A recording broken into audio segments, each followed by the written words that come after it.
खुदावंद के आनंद के लिए जोर से तारीफ करो, जोर से। इस वचन को सुनने के बाद आप सेम नहीं जा रहे वापिस। पहला नीति वचन में लिखा, जब परमेश्वर का आत्मा तुम पर उतरेगा तो वो अपने वचनों को तुम पर जाहिर करेगा। बहुत से लोग बाइबल को जब शरीर के अनुसार पढ़ने की कोशिश करते हैं और शरीर में पढ़ते हैं, उन्हें बाइबल समझ नहीं आती।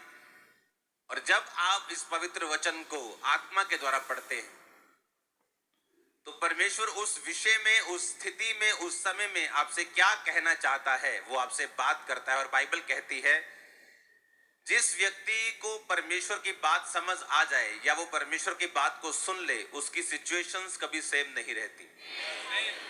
एक छुटकारा पाए हुए व्यक्ति और एक बिना छुटकारा पाए व्यक्ति में एक ही चीज का फर्क है कि उसको परमेश्वर की मर्जी मालूम थी और उसने पूरा किया, और दूसरे को परमेश्वर की इच्छा मालूम नहीं थी।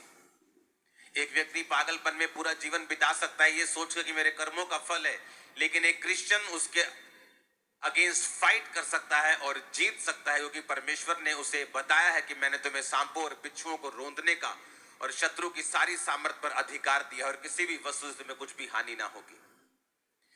पहला शमूएल 3 उसकी 1 से 21 आयत में लिखा, वह बालक शमूएल अली के सामने यहोवा की सेवा टहल करता था। उन दिनों में यहोवा का वचन दुर्लभ था और दर्शन कम मिलता था। और उस समय ऐसा हुआ कि एली की आंखें तो धुंधली होने लगी थी और उसे ना सूझ पड़ता था। जब वह अपने स्थान में लेटा हुआ था और परमेश्वर का दीपक अब तक बुझा नहीं था, और शमूएल यहोवा कि आराधनालय में जहां परमेश्वर का संदूक था वहां लेटा था। यहोवा ने शमूएल को पुकारा और उसने कहा, क्या आज्ञा? तब उसने एली के पास जाकर दौड़कर कहा, क्या आज्ञा? तूने मुझे क्यों पुकारा है? वह बोला, मैंने नहीं पुकारा, फिर जा लेटा रहे। और वह जाकर लेट गया। तब यहोवा ने फिर पुकार कर कहा, हे शमूएल। शमूएल उठकर अली के पास गया और कहा, क्या आज्ञा? तूने मुझे पुकारा है। और उसने कहा, हे मेरे बेटे, मैंने नहीं पुकारा, फिर जा लेटा रहे। उस समय तक शमूएल यहोवा को नहीं पहचानता था और ना ही यहोवा का वचन उस पर प्रकट हुआ था। फिर तीसरी बार यहोवा ने शमूएल को पुकारा और वह उठकर एली के पास गया और कहा, क्या आज्ञा? तूने मुझे क्यों पुकारा है? तब एली ने समझ लिया कि इस बालक को यहोवा ने पुकारा है। इसलिए एली ने शमूएल से कहा, जा लेटा रहे। यदि वह तुझे फिर पुकारे तो तू कहना, हे यहोवा कह, क्योंकि तेरा दास सुन रहा है।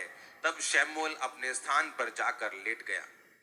तब यहोवा आ खड़ा हुआ और पहले के समान पुकारा, शमूएल, शमूएल। शमूएल ने कहा, कह, क्योंकि तेरा दास सुन रहा है। यहोवा ने शमूएल से कहा, सुन, मैं इस्राएल में एक ऐसा काम करने पे हूं जिससे सब सुनने वालों पर बड़ा सन्नाटा छा जाएगा। अपनी हाथों को उठाकर, अपनी आंखों को बंद करके खुदाबंद से बात करो, परमेश्वर, आज जो वचन मैं सुनने जा रहा हूं ये मेरी तरक्की का, मेरी आशीष का कारण हो।